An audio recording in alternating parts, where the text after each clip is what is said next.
Capítulo 2. Lunes, 7 de agosto, 1961. Llegué a la casa de don Juan en Arizona la noche del viernes, a eso de las 7. Otros 5 indios estaban sentados con él en el zaguán de su casa. Los saludé y tomé asiento esperando que alguien dijera algo. Tras un silencio formal, uno de los hombres se levantó, vino a mí y dijo, «Buenas noches». Me levanté y respondí, «Buenas noches». Entonces todos los otros se pusieron de pie y se acercaron y todos murmuramos buenas noches y nos dimos la mano, tocando apenas las puntas de los dedos del otro o bien sosteniendo la mano un instante y luego dejándola caer con brusquedad.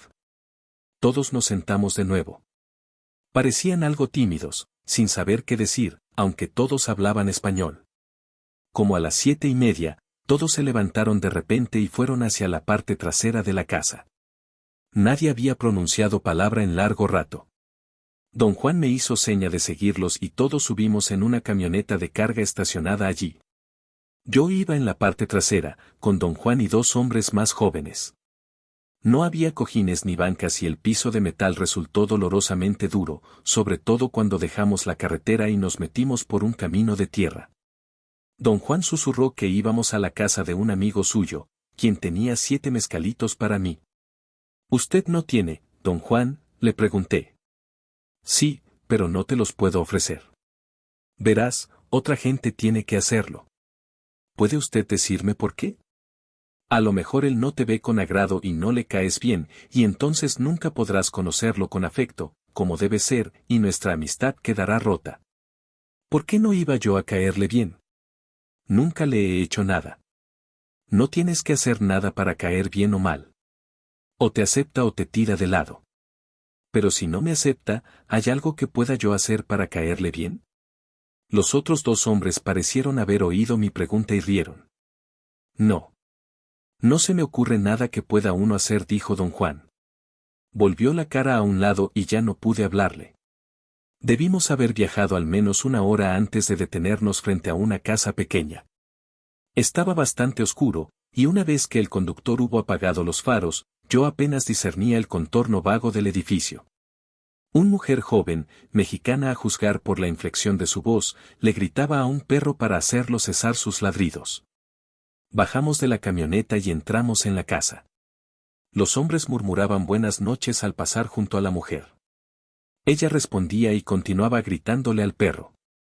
La habitación era amplia y contenía pilas de objetos diversos.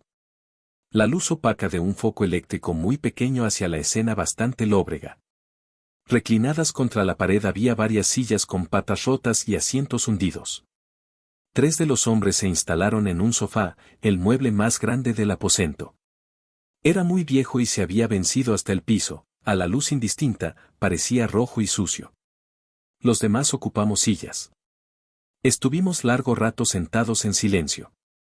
De pronto, uno de los hombres se levantó y fue a otro cuarto. Tendría 50 y tantos años, era moreno, alto y fornido. Regresó al momento con un frasco de café. Quitó la tapa y me lo dio, dentro había 7 cosas de aspecto raro. Variaban en tamaño y consistencia. Algunas eran casi redondas, otras alargadas. Se sentían al tacto como la pulpa de la castaña o la superficie del corcho. Su color parduzco las hacía semejar cáscaras de nuez duras y secas. Las manipulé, frotándolas durante un buen rato. «Esto se masca», dijo don Juan en un susurro. Solo cuando habló me di cuenta de que se había sentado junto a mí. Miré a los otros hombres, pero ninguno me miraba, estaban hablando entre sí en voz muy baja. Fue un momento de indecisión y temor agudos. Me sentí casi incapaz de dominarme. «Tengo que ir al retrete», le dije. «Voy afuera a dar una vuelta». Don Juan me entregó el frasco de café y yo puse dentro los botones de peyote.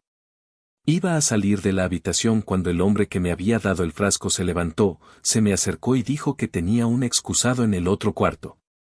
El excusado estaba casi contra la puerta. Junto a esta, casi tocándolo, había una cama grande que llenaba más de la mitad del aposento. La mujer estaba durmiendo allí. Permanecí un rato inmóvil junto a la puerta, luego regresé a la habitación donde estaban los otros hombres. El dueño de la casa me habló en inglés. Don Juan dice que usted es de Sudamérica. ¿Hay mezcal allí? Le dije que nunca había oído siquiera hablar de él. Parecían interesados en Sudamérica y hablamos de los indios durante un rato. Luego, uno de los hombres me preguntó por qué quería comer peyote. Le dije que quería saber cómo era. Todos rieron con timidez. Don Juan me urgió suavemente. Masca, masca. Mis manos se hallaban húmedas y mi estómago se contraía.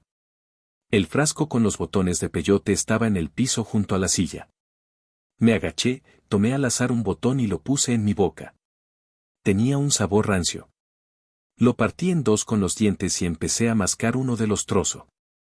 Sentí un amargor fuerte, acerbo, en un momento toda mi boca quedó adormecida.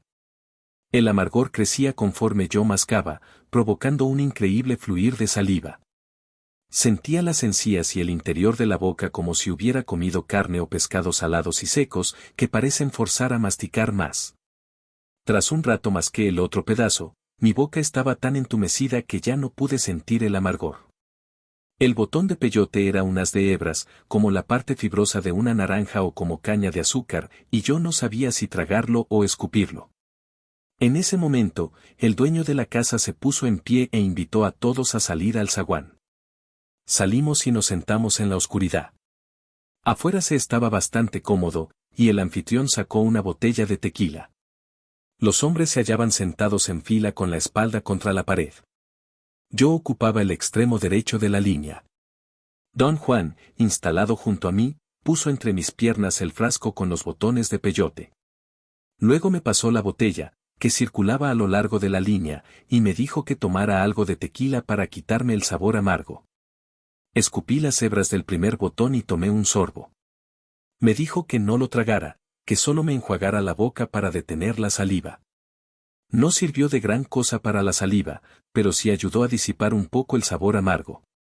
Don Juan me dio un trozo de albaricoque seco, o quizá era un higo seco, no podía verlo en la oscuridad, ni percibir el sabor, y me dijo que lo mascara detenida y lentamente, sin prisas. Tuve dificultad para tragarlo, parecía que no quisiera bajar. Tras una pausa corta la botella dio otra vuelta. Don Juan me entregó un pedazo de carne seca, quebradiza. Le dije que no tenía ganas de comer. Esto no es comer, dijo con firmeza. El ciclo se repitió 6 veces.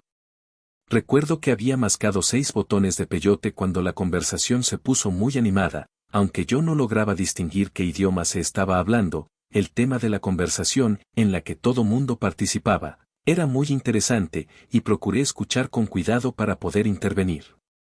Pero al hacer el intento de hablar me di cuenta de que no podía, las palabras se desplazaban sin objeto en mi mente. Reclinando la espalda contra la pared, escuché lo que decían los hombres.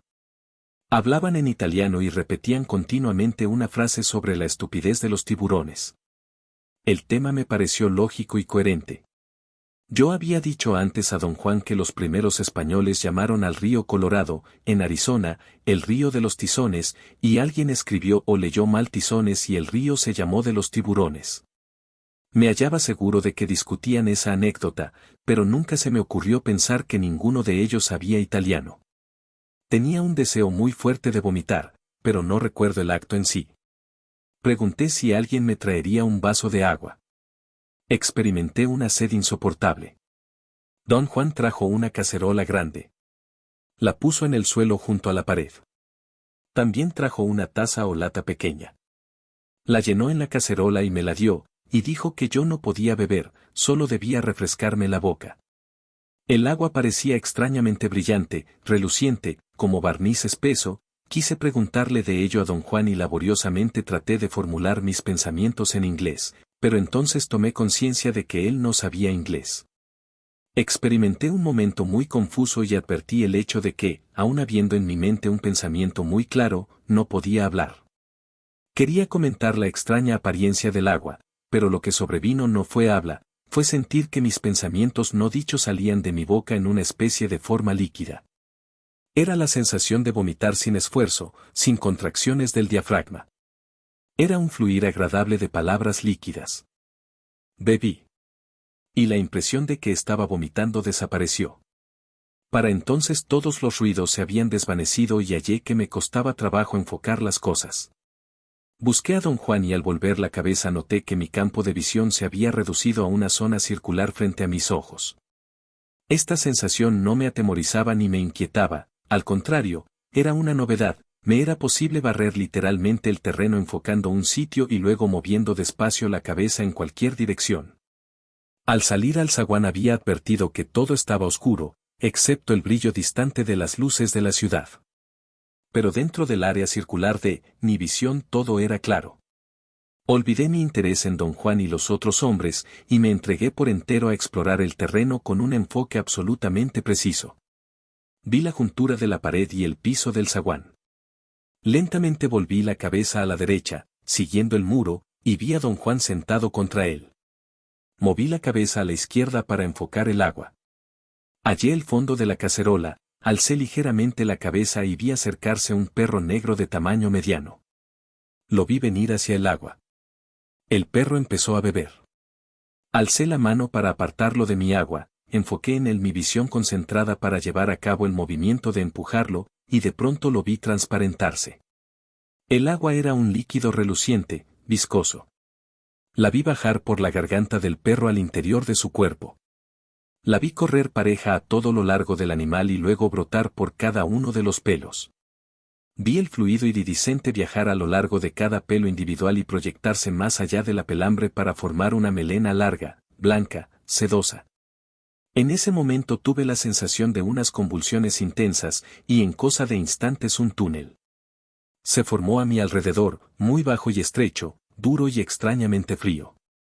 Parecía al tacto una pared de papel aluminio sólido. Me encontré sentado en el piso del túnel. Traté de levantarme, pero me golpeé la cabeza en el techo de metal, y el túnel se comprimió hasta empezar a sofocarme. Recuerdo haber tenido que reptar hacia una especie de punto redondo donde terminaba el túnel. Cuando por fin llegué, si es que llegué, me había olvidado por completo del perro, de don Juan y de mí mismo. Me hallaba exhausto. Mis ropas estaban empapadas en un líquido frío, pegajoso. Rodé en una y en otra dirección tratando de encontrar una postura en la cual descansar, una postura en que mi corazón no golpeara tan fuerte. En una de esas vueltas vi de nuevo al perro. Los recuerdos regresaron en el acto, y de improviso todo estuvo claro en mi mente.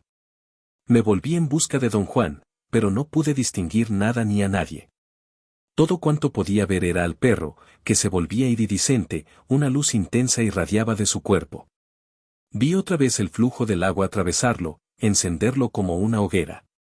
Me llegué al agua, hundí el rostro en la cacerola y bebí con él. Tenía yo las manos en el suelo frente a mí, y al beber veía el fluido correr por mis venas produciendo matices de rojo y amarillo y verde. Bebí más y más. Bebí hasta hallarme todo en llamas, resplandecía de pies a cabeza. Bebí hasta que el fluido salió de mi cuerpo a través de cada poro y se proyectó al exterior en fibras como de seda, y también yo adquirí una melena larga, lustrosa, iridiscente. Miré al perro y su melena era como la mía.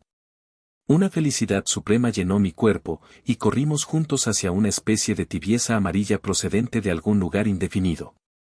Y allí jugamos. Jugamos y forcejeamos hasta que yo supe sus deseos y él supo los míos. Nos turnábamos para manipularnos mutuamente, al estilo de una función de marionetas. Torciendo los dedos de los pies, yo podía hacerle mover las patas, y cada vez que él cabeceaba yo sentía un impulso irresistible de saltar. Pero su mayor travesura consistía en agitar las orejas de un lado a otro para que yo, sentado, me rascara la cabeza con el pie. Aquella acción me parecía total e insoportablemente cómica.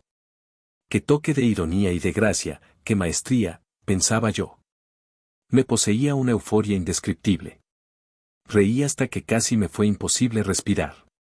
Tuve la clara sensación de no poder abrir los ojos, me encontraba mirando a través de un tanque de agua. Fue un estado largo y muy doloroso, lleno de la angustia de no poder despertar y de a la vez, estar despierto. Luego, lentamente, el inundo se aclaró y entró en foco. Mi campo de visión se hizo de nuevo muy redondo y amplio, y con ello sobrevino un acto consciente ordinario, que fue volver la vista en busca de aquel ser maravilloso. En este punto empezó la transición más difícil. La salida de mi estado normal había sucedido casi sin que yo me diera cuenta, estaba consciente, mis pensamientos y sentimientos eran un corolario de esa conciencia, y el paso fue suave y claro. Pero este segundo cambio, el despertar a la conciencia seria, sobria, fue genuinamente violento. Había olvidado que era un hombre. La tristeza de tal situación irreconciliable fue tan intensa que lloré. Sábado, 5 de agosto, 1961. Más tarde, aquella mañana después del desayuno, el dueño de la casa, don Juan y yo regresamos a donde vivía don Juan. Yo estaba muy cansado, pero no pude dormirme en la camioneta. Solo después de que el hombre se marchó, me quedé dormido, en el zaguán de la casa de don Juan. Cuando desperté era de noche. Don Juan me había tapado con una cobija. Lo busqué, pero no estaba en la casa. Regresó más tarde con una olla de frijoles refritos y un montón de tortillas. Yo tenía mucha hambre. Después de comer, mientras descansábamos, me pidió narrarle cuánto me hubiera ocurrido la noche anterior. Relaté mis experiencias en gran detalle y con la mayor exactitud posible. Cuando terminé, él asintió y dijo: «Creo que andas muy bien. Se me dificulta explicarte ahora cómo y por qué. Pero creo que te fue bien. Verás, a veces él es juguetón como un niño, otras veces es terrible, espantoso. O hace travesuras o es muy serio. No se puede saber de antemano cómo va a ser con otra persona. Pero cuando uno lo conoce bien, a veces. Tú anoche jugaste con él. Eres la única persona que conozco que ha tenido un encuentro así. ¿En qué forma difiere mi experiencia de la de otros? Tú no eres indio, por eso se me dificulta aclarar qué es qué. Pero él lo toma a las gentes o las rechaza, sin importarle que sean indias o no. Eso lo sé. Las he visto por docenas. También sé que travesea, hace reír a algunos, pero jamás lo he visto con nadie. ¿Puede usted decirme ahora, don Juan, cómo protege el peyote? No me dejó terminar. Me tocó vigorosamente el hombro. No lo nombres nunca así. Todavía no lo has visto lo bastante para conocerlo. ¿Cómo protege Mezcalito a la gente? Aconseja. Responde cualquier cosa que le preguntes. ¿Entonces Mezcalito es real? Digo, ¿es algo que puede verse? Pareció desconcertado por mi pregunta. Me miró con una especie de expresión vacía. Lo que quise decir es que Mezcalito. Oí lo que dijiste, que no lo viste anoche. Quise decirle que solo había visto un perro, pero noté su mirada de extrañeza. ¿Entonces cree usted que lo que vi anoche era él? Me miró con desprecio.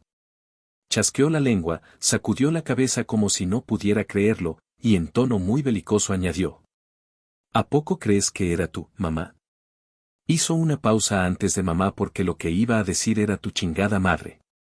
La palabra mamá resultó tan incongruente que ambos reímos largo tiempo. Luego me di cuenta de que se había quedado dormido sin responder a mi pregunta. Domingo, 6 de agosto, 1961. Llevé a don Juan en mi auto a la casa donde yo había tomado peyote. En el camino me dijo que el hombre que me ofreció a Mezcalito se llamaba John. Al llegar a la casa encontramos a John sentado en el zaguán con dos hombres jóvenes. Todos se mostraron en extremo joviales. Reían y charlaban con gran desenvoltura. Los tres hablaban inglés perfectamente. Dije a John que iba a darle las gracias por haberme ayudado. Quería saber su opinión sobre mi conducta durante la experiencia alucinógena y les dije que había estado tratando de pensar en lo que hice aquella noche y no podía recordar. Rieron y se mostraron renuentes a hablar del asunto. Parecían contenerse a causa de don Juan. Todos lo miraban de reojo, como esperando su autorización para hablar. Don Juan debió de dársela con alguna seña, aunque yo no advertí nada, porque de pronto John empezó a decirme qué había hecho yo aquella noche. Dijo haber sabido que yo estaba prendido cuando me oyó vomitar. Calculó que había yo vomitado unas 30 veces. Don Juan rectificó y dijo que solo 10. Luego todos nos acercamos a ti, continuó John. Estabas tieso y ten las convulsiones. Durante largo rato, acostado boca abajo, moviste los labios como si hablaras. Luego empezaste a pegar en el suelo con la cabeza, y don Juan te puso un sombrero viejo, y te detuviste. Estuviste horas temblando y gimiendo tirado en el piso. Creo que entonces todos nos dormimos, pero entre sueños yo te oía resoplar y gruñir. Luego te oí resoplar y gruñir. Luego te oí gritar, y desperté. Te vi saltar por los aires, gritando. Te abalanzaste sobre el agua, tiraste la cacerola y empezaste a nadar en el charco. Don Juan te trajo más agua. Te quedaste quieto un rato, sentado frente a la cacerola. Luego te levantaste de golpe y te quitaste toda la ropa. Estuviste de rodillas frente al agua, bebiendo a grandes tragos. Luego nada más te quedaste ahí sentado, mirando el aire. Pensamos que ahí te ibas a quedar para siempre. Casi todo el mundo estaba dormido, hasta don Juan, cuando de repente te levantaste otra vez, aullando, y te fuiste detrás del perro. El perro se asustó, y aulló también, y corrió para atrás de la casa. Entonces, todo el mundo despertó. Todos nos levantamos. Regresaste por el otro lado, todavía persiguiendo al perro. El perro corría delante de ti ladrando y aullando. Debiste dar como 20 vueltas a la casa, corriendo en círculos, ladrando como perro. Tuve miedo de que a la gente le entrara curiosidad. No hay vecinos cerca, pero tus aullidos eran tan fuertes que podían haberse oído a millas de distancia. Alcanzaste al perro, agregó uno de los jóvenes, y lo trajiste al zaguán en brazos. Entonces te pusiste a jugar con el perro, prosiguió John. Luchabas con él, y el perro y tú se mordían y jugaban. Eso me hizo gracia. Mi perro no acostumbra jugar. Pero esta vez tú y el perro estaban rodando uno encima de otro. Luego corriste al agua y el perro bebió contigo, dijo el joven. Corriste 5 o 6 veces al agua, con el perro. ¿Cuánto duró eso?, pregunté. Horas, dijo John. Durante un rato los perdimos de vista a los dos. Creo que corrieron para atrás de la casa. Nada más los oíamos ladrar y gruñir. Tú parecías de veras un perro, no podíamos distinguirlos. A lo mejor era el perro solo, dije. Rieron, y John dijo. Tú estabas ahí ladrando, muchacho. ¿Qué pasó después? Los 3 hombres se miraron y parecieron tener dificultades para decidir qué pasó después. Finalmente, habló el joven, que aún no decía nada. Se atragantó, dijo mirando a John. Sí, te atragantaste en serio. Comenzaste a llorar muy raro y luego caíste al piso. Pensamos que te estabas mordiendo la lengua. Don Juan te abrió las quijadas y te echó agua en la cara. Entonces empezaste otra vez a temblar y a tener convulsiones. Luego estuviste inmóvil un rato largo. Don Juan dijo que todo había terminado. Para entonces ya era de mañana, así que te tapamos con una cobija y te dejamos a dormir en el zaguán. Cayó en ese punto y miró a los otros hombres, que obviamente trataban de contener la risa. Se volvió a don Juan y le preguntó algo. Don Juan sonrió y respondió a la pregunta. John se volvió hacia mí y dijo. Te dejamos en el porche porque teníamos miedo de que fueras a orinarte por los cuartos. Todos rieron muy fuerte. ¿Qué me pasaba?, pregunté. Hice yo. ¿Hiciste tú?, remedó John. No íbamos a mencionarlo, pero don Juan dice que está bien. Te orinaste en mi perro. ¿Qué cosa? No pensarás que el perro corría porque te tenía miedo, ¿verdad? Corría porque lo estabas orinando. Hubo risa general en este punto. Traté de interrogar a uno de los jóvenes, pero todos reían, y no me escuchó. Pero mi perro se desquitó, prosiguió John, también él se orinó en ti. Esta afirmación era al parecer el colmo de lo cómico, porque todos rieron a carcajadas, incluso don Juan. Cuando se calmaron, pregunté con toda sinceridad. ¿Es cierto de verdad? ¿Pasó realmente? Juro que mi perro te orinó de verdad, repuso John, todavía riendo. De regreso rumbo a la casa de don Juan, le pregunté. ¿Pasó en realidad todo eso, don Juan? Sí, dijo él, pero ellos no saben lo que viste. No se dan cuenta de que estabas jugando con él. Por eso no te molesté. Pero este asunto del perro y yo orinándonos, ¿es verdad? No era un perro. ¿Cuántas veces tengo que decírtelo? Esa es la única manera de entenderlo. La única. Fue él quien jugó contigo. ¿Sabía usted que todo esto ocurrió antes de que yo se lo contara? Vaciló un instante antes de responder. No, después de que lo contaste, recordé el aspecto raro que tenías. Nada más supuse que te estaba yendo muy bien porque no parecías asustado. ¿De veras jugó el perro conmigo como dicen? Carajo. No era un perro. Jueves, 17 de agosto, 1961. Expuse a don Juan mi sentir con respecto a la experiencia. Desde el punto de vista de mi propuesto trabajo, había sido desastrosa.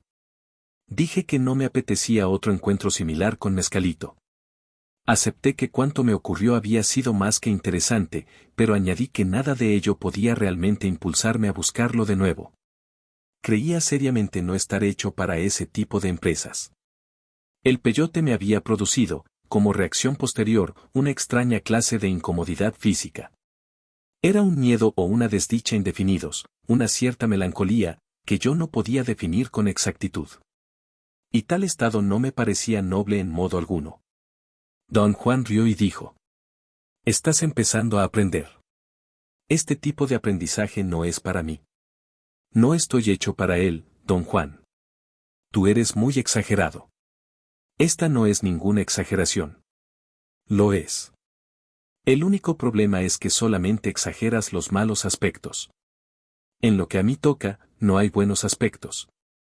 Todo lo que sé es que me da miedo. No hay nada malo en tener miedo. Cuando uno teme, ve las cosas en forma distinta. Pero a mí no me importa ver las cosas en forma distinta, don Juan. Creo que voy a dejar en paz el aprendizaje sobre Mezcalito. No puedo con él, don Juan, esta es en realidad una mala situación para mí. Claro que es mala, hasta para mí. Tú no eres el único sorprendido. ¿Por qué iba a estar sorprendido usted, don Juan? He estado pensando en lo que vi la otra noche. Mezcalito de veras jugó contigo. Eso me extrañó, porque fue una señal. ¿Qué clase de señal, don Juan? Mezcalito te señaló. ¿Para qué? No lo tenía yo claro entonces, pero ahora sí. Quería decirme que tú eras el escogido. Mezcalito te señaló y con eso me dijo que tú eras el escogido. ¿Quiere usted decir que me escogió entre otros para alguna tarea, o algo así? No. Quiero decir que Mezcalito me dijo que tú podías ser el hombre que busco. ¿Cuándo se lo dijo, don Juan? Al jugar contigo me lo dijo. Eso te hace mi escogido. ¿Qué significa ser el escogido? Tengo secretos. Tengo secretos que no podré revelar a nadie si no encuentro a mi escogido. La otra noche, cuando te vi jugar con Mezcalito, se me aclaró que eras tú. Pero no eres indio. Qué extraño. ¿Pero qué significa para mí, don Juan? ¿Qué tengo que hacer? Me he decidido y voy a enseñarte los secretos que corresponden a un hombre de conocimiento. ¿Quiere usted decir sus secretos sobre Mezcalito? Sí, pero esos no son los únicos secretos que tengo. Hay otros, de distinta clase, que me gustaría revelar a alguien. Yo mismo tuve un maestro, mi benefactor, y también me convertí en su escogido al realizar cierta hazaña. Él me enseñó todo lo que sé. Le pregunté de nuevo qué requeriría de mí este nuevo papel, dijo que solo se trataba de aprender, en el sentido de lo que yo había experimentado en las sesiones con él. La manera en que la situación había evolucionado era bastante extraña. Yo había decidido decirle que iba a abandonar la idea de aprender sobre el peyote, pero antes de que pudiera lograrlo realmente él me ofreció enseñarme sus secretos. Ignoraba qué quería decir con eso, pero sentía que esta vuelta súbita era muy seria. Argumenté que no llenaba los requisitos para una tarea así, pues esta requería una rara clase de valor que yo no poseía. Le dije que la inclinación de mi carácter era hablar de actos que otros realizaban. Yo quería oír sus pareceres y opiniones acerca de todo. Le dije que sería feliz de poder estar allí sentado, escuchándolo durante días enteros. Para mí, eso sería aprender. Escuchó sin interrumpirme. Hablé mucho tiempo. Luego dijo: todo eso es muy fácil de entender. El miedo es el primer enemigo natural que un hombre debe derrotar en el camino del saber. Además, tú eres curioso. Eso compensa. Y aprenderás a pesar tuyo, esa es la regla. Protesté un rato más, tratando de disuadirlo. Pero él parecía convencido de que no me quedaba otra alternativa sino aprender. No estás pensando bien, dijo. Mescalito de veras jugó contigo. Eso es lo único que hay que tener en cuenta. ¿Por qué no te ocupas de eso y no de tu miedo? ¿Fue tan poco común? Eres la primera persona que he visto jugar con él.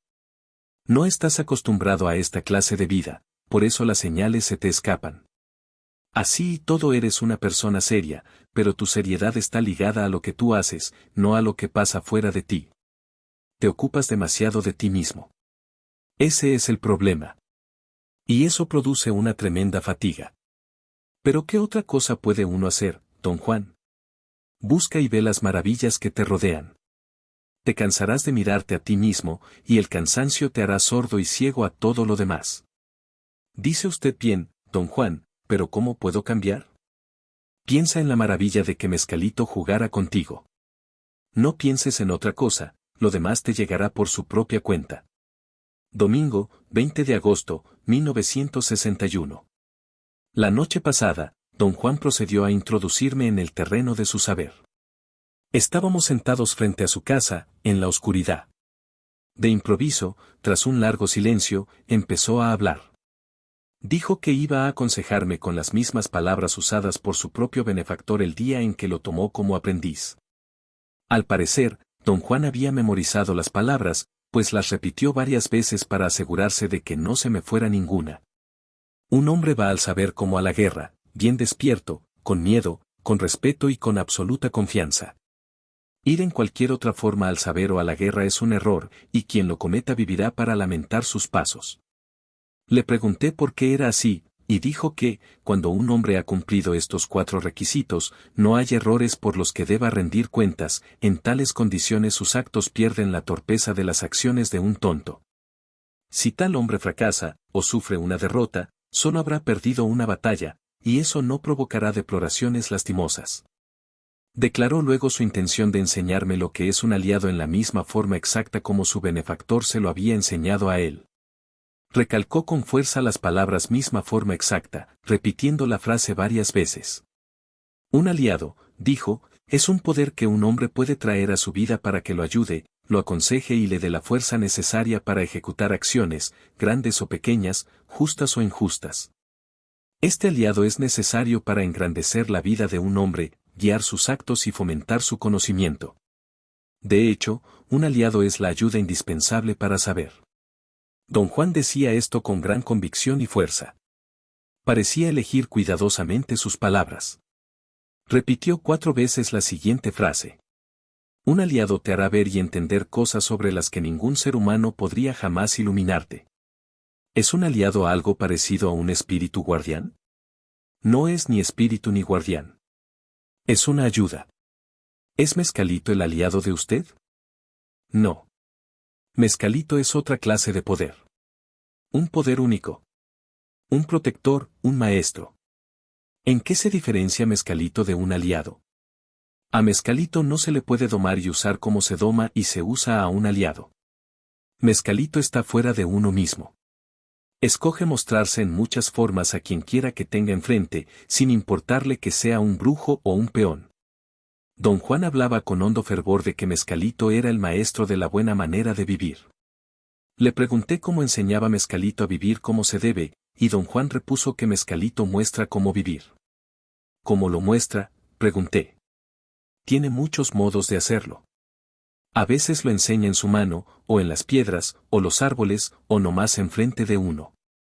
¿Es como una imagen enfrente de uno? No. Es una enseñanza enfrente de uno. ¿Habla Mescalito a la persona? Sí. Pero no con palabras. ¿Entonces cómo habla? A cada hombre le habla distinto. Sentí que mis preguntas lo molestaban. No hice ninguna más.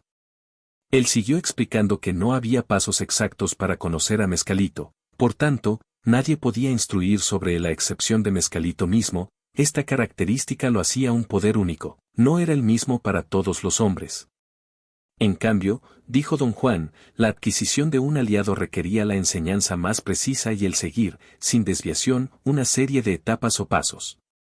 Hay muchos de esos poderes aliados en el mundo, dijo, pero él solo conocía bien 2 de ellos. E iba a guiarme a ellos y a sus secretos, pero de mí dependía escoger uno de los 2, pues solo uno podía tener. El aliado de su benefactor estaba en la hierba del diablo, dijo, pero a él en lo personal no le gustaba, aunque gracias al benefactor sabía sus secretos. Su propio aliado estaba en el humito, dijo, pero no concretó la naturaleza del humo. Inquirí al respecto. Permaneció callado. Tras una larga pausa le pregunté. ¿Qué clase de poder es un aliado? Ya te dije, es una ayuda. ¿Cómo ayuda? Un aliado es un poder capaz de llevar a un hombre más allá de sus propios límites. Así es como un aliado puede revelar cosas que ningún ser humano podría. Pero Mezcalito también lo saca a uno de sus propios límites. ¿No lo convierte eso en un aliado? No.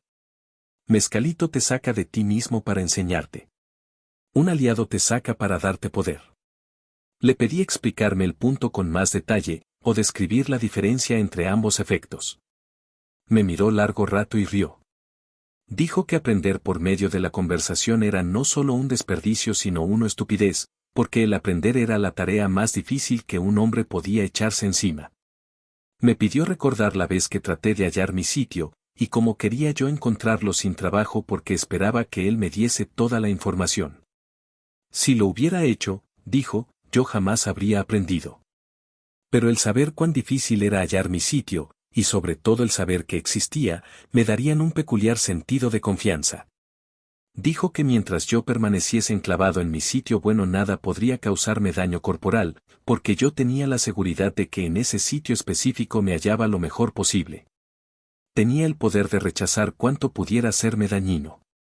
Pero si él me hubiese dicho dónde estaba el sitio, yo jamás habría tenido la confianza necesaria para considerar esto como verdadero saber. Así, saber era ciertamente poder. Don Juan dijo entonces que, siempre que un hombre se propone aprender, debe laborar tan arduamente como yo lo hice para encontrar aquel sitio, y los límites de su aprendizaje están determinados por su propia naturaleza. Así, no veía objeto en hablar del conocimiento. Dijo que ciertas clases de saber eran demasiado poderosas para la fuerza que yo tenía, hablar de ellas solo me acarrearía daño. Al parecer sintió que no había nada más que quisiera decir. Se levantó y fue rumbo a su casa. Le dije que la situación me abrumaba. No era lo que yo había pensado ni deseado. Dijo que los temores son naturales, todos los sentimos y no podemos evitarlo. Pero por otra parte, pese a lo atemorizante que sea el aprender, es más terrible pensar en un hombre sin aliado o sin conocimientos.